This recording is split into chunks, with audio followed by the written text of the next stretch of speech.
اس سبق میں ہم ماضی بعید کے بارے میں جانیں گے۔ ایسا کام جس کو مکمل ہوئے یا ختم ہوئے بہت سا وقت گزر چکا ہے، وہ کام ماضی بعید میں کہلائے گا۔ ماضی مطلق کے آگے ہا بود لگانے سے صیغہ واحد غائب حاصل ہوتا ہے۔ جیسے مثال کے طور پر پرورد یہ ماضی مطلق ہے، اب اس کے آگے ہا بود لگانے سے واحد غائب کا صیغہ ماضی بعید واحد غائب کا صیغہ حاصل ہوگا۔ جیسے پروردہ بود یعنی اس نے پالا تھا۔ اب بود کے آگے ہمیں دیگر صیغوں کی علامتیں رکھنا ہے۔ جیسے جمع غائب کا صیغہ اگر بنانا ہو تو نون دال کی علامت بود کے آگے رکھ دیں گے۔ جیسے پروردہ بودند یعنی انہوں نے پالا تھا۔ واحد حاضر کا صیغہ پروردہ بودی یعنی تو نے پالا تھا۔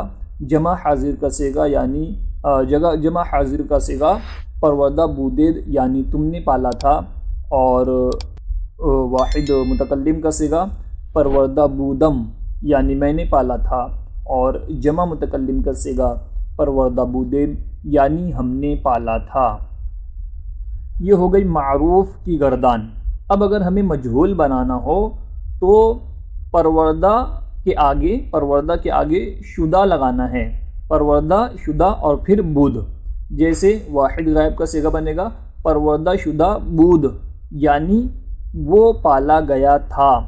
اب بود کے آگے دیگر صیغوں کی علامتیں رکھنا ہے۔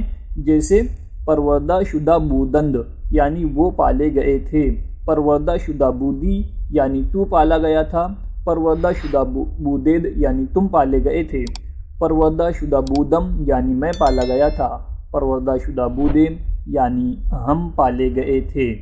یہ ہو گئی معروف اور مجہول کی گردان۔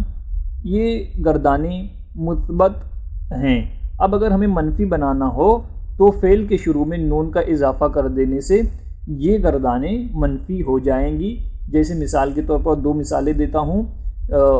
معروف کی مثال ہے پروردہ بود یعنی اس نے پالا تھا، اب مجھے کہنا ہے اس نے نہیں پالا تھا، تو نون کا اضافہ کر دیں گے فعل کے شروع میں۔ جیسے نہ پروردہ بود یعنی اس نے نہیں پالا تھا۔